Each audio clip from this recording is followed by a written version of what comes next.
पूजा पाठ, कर्मकांड, ज्योतिष सीखने एवं सनातन धर्म से संबंधित वास्तु शास्त्र, जंत्र मंत्र, तंत्र, शास्त्रोक्त ज्ञान प्राप्त करने के लिए जुड़े हमारे इस चैनल से।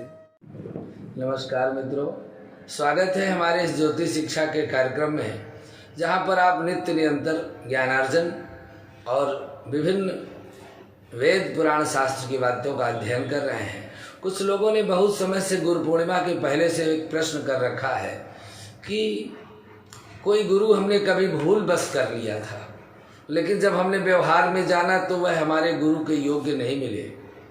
अब हम गुरु का परित्याग करें, दूसरा गुरु करें तो कोई दोष तो नहीं लगेगा, अथवा हम गुरु बदलना चाहें।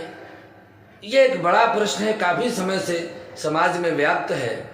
तो मित्रों, यदि भूल बस आपने कोई ऐसी गलती कर लिया है, कोई पथभ्रष्ट व्यक्ति को अपना गुरु बना लिया है, किसी अज्ञानी व्यक्ति को, दुराचारी व्यक्ति को, लोभी व्यक्ति को मोह बस आपने दीक्षा ले ली है, तब ऐसे व्यक्ति का गुरु का त्याग कर सकते हैं या नहीं कर सकते हैं। ये आपको विचार करने के लिए ये वीडियो हमने बनाया है, आप इसको देखेंगे। गुरु जन्म से कुलीन और ब्राह्मण ही होना चाहिए। क्यों? क्योंकि वेद हमारे कहते हैं कि गुरो रग्निर दुजाति नाम वर्णा नाम ब्राह्मणों गुरु।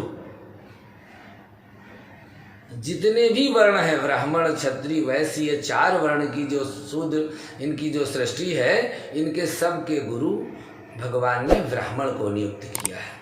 अब संयोग से आपने ब्राह्मण को ही गुरु किया था, लेकिन उसमें वो सद्गुण नहीं पाए गए, तो क्या कर सकते हैं?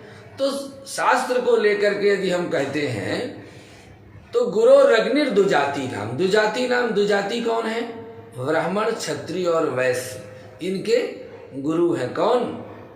अग्नि। इनके गुरु हैं अग्नि। गुरो रग्नि दुजाति नाम। अब वर्णा नाम ब्राह्मणों गुरु। वर्णों के सारे 4 वर्णों के गुरु ब्राह्मण हो सकते हैं। तो गुरु को जन्म से कुलीन और ब्राह्मण होना चाहिए। किसी भी सुनी हुई बातों पर विश्वास न करके गुरु के अंदर स्वयं कुछ वर्ष साथ में रह करके देख लेना चाहिए। यदि आप 1 वर्ष गुरु किए आपको हो गए हैं और गुरु के आने के बाद जीवन में कोई परिवर्तन, कोई ज्ञानार्जन, कोई उन्नति नहीं हुई है, तो आप गुरु बदल सकते हैं। पुराणों व इतिहास द्वय में यह स्पष्टतया उल्लेख किया गया है कि गुरु घमंड से भरकर कर्तव्य और अकर्तव्य को न समझा रहा हो, बुरे मार्ग पर चल रहा हो, तो भी उसे दंड देना उचित है या उसका परित्याग करना। शास्त्र क्या कहते हैं? तो शास्त्र कहते हैं गुरोरप्य वलिप्तस्य कार्यम जानतः उत्पत्त प्रतिपन्नस्य परित्यागो विधीयते। महाभारत में ये कहा गया है कि किंचित पाठांतर के साथ यदि श्लोक निम्नोक्त स्थलों पर प्राप्त हो, तो ये महाभारत का श्लोक है। रामायण में, पद्म पुराण में, कूर पुराण में और स्कंद पुराण में भी इसका दिया गया है। इसके अतिरिक्त गुरु तत्व का सर्वश्रेष्ठ प्रकाशक भूत जो ग्रंथ है वह गुरु गीता है।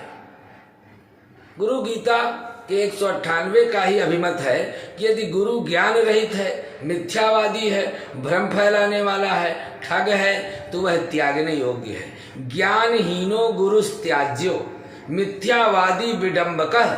यही वचन गोरखनाथ जी के ग्रंथ में लिखा है कि सिद्ध सिद्धांत पद्धति नाम की जो उन्होंने लिखी है, वहाँ भी यह प्राप्त होता है। साथ ही वे वही कहते हैं कि पुनर्वागादि शस्त्र दृष्ट्यानुमान तर्क मुदया भ्रामको गुरुस्त्याजः। इससे भी अयोग्य गुरु के त्याग का समर्थन होता है। प्रसंगवशात शिव पुराण में भी उल्लेखनीय है, जिनके पास 1 वर्ष तक रहने पर भी शिष्य को किंचित आनंद या ज्ञान की उपलब्धि न हो, ऐसे गुरु का त्याग करके दूसरे गुरु का आश्रय, कर्तव्य ग्रहण करना चाहिए। कहते हैं यत्रानंद प्रबोधो वा नाल्पमप्युपलभ्यते वत्सरा दपि शिष्येण शून्यम गुरु मुपाश्रयेत। ऐसा कहा गया है। न गुरुम तम वजानीयात वासनापि नशा भवेत। शिष्योभ्यो धनमादाय सुखी स्यामित यस्य धी। धनापहारार्जने युक्ता दंभिका वेशधारिणः नतम गुरुम विजानीयात् केवलम धूर्त एव स। गंधलुप्तो यथा भृंगः पुष्पात् पुष्पांतर व्रजेत ज्ञान लुब्धस्तथा शिष्यो तो गुरोर्वंतर व्रजेत। त्रजेन मित्रमर्मज्ञम नारी च व्यभिचारिणी अहंता दुष्ट संबंधम ज्ञानहीनम गुरुम त्यजेत। कलयुग में गुरुओं की स्थिति का वर्णन करते हुए गोस्वामी तुलसीदास जी लिखते हैं कि गुरु शिष्य बधिर अंधका लेखा एक न सुनई एक नहीं देखा। कलयुग में ऐसे गुरुओं की संख्या होगी जो हरहि शिष्य धन शोक न हरहि सो गुरु घोर नरक मह परहि। गुरु जी देखते हैं कि शिष्य के पास धन कितना है, इसीलिए गोस्वामी जी ने बहुत सूक्ष्म उदाहरण दिया है कि जैसे अंधे और बहरे का साथ होता है। गुरु जी के आंख नहीं है, दिखता नहीं, और शिष्य के कान नहीं है। ऐसे गुरु और शिष्य कलयुग में होंगे। गुरु जी ने कितना सुंदर उपदेश किया, शिष्य बहरा है, सुन नहीं सकता। और गुरु जी अंधे हैं, शिष्य क्या कर रहा है वो गुरु जी को दिखाई नहीं देता। धन तो दे रहा है, धनवान तो है। ऐसे गुरु शिष्य कलयुग में होंगे तो उनके परित्याग की विधि आपको हम बताने का प्रयास करते हैं। किसी पवित्र नदी के समीप जाकर के पान के अथवा पीपल के पत्तों पर केसर या हल्दी का चंदन, जो मंत्र आपको दिया गया है उनके पहले गुरु जी के द्वारा, उसे 108 बार लिखें और नदी में प्रवाहित कर दें। पुनः गाय का दूध लें, उस मंत्र से अभिमंत्रित करके पी करके उसका वमन करें।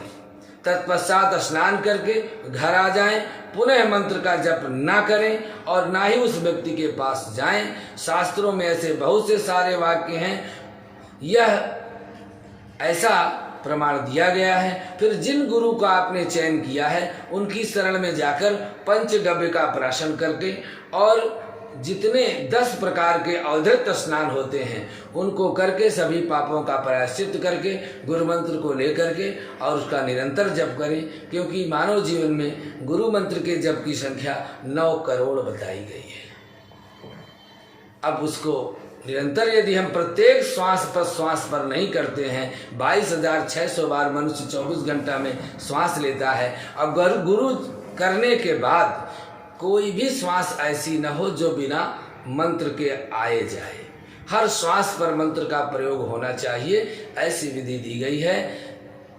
हमको यह लगता है कि आपको इससे कुछ ज्ञानार्जन, कुछ जानकारी अवश्य मिलेगी। यह वीडियो हमारा कैसा आपको लगा, आप निश्चित रूप से हमें बताने का प्रयास करें, जिससे कि हमारा उत्साहवर्धन होगा और हमें यह पता भी होगा। यदि आप इस पर असहमत भी हैं तो अपनी बात जरूर आप शास्त्रानुसार प्रमाण पूर्वक हमें दे सकते हैं, इसमें कोई संदेह नहीं है। आज के लिए बस इतना ही।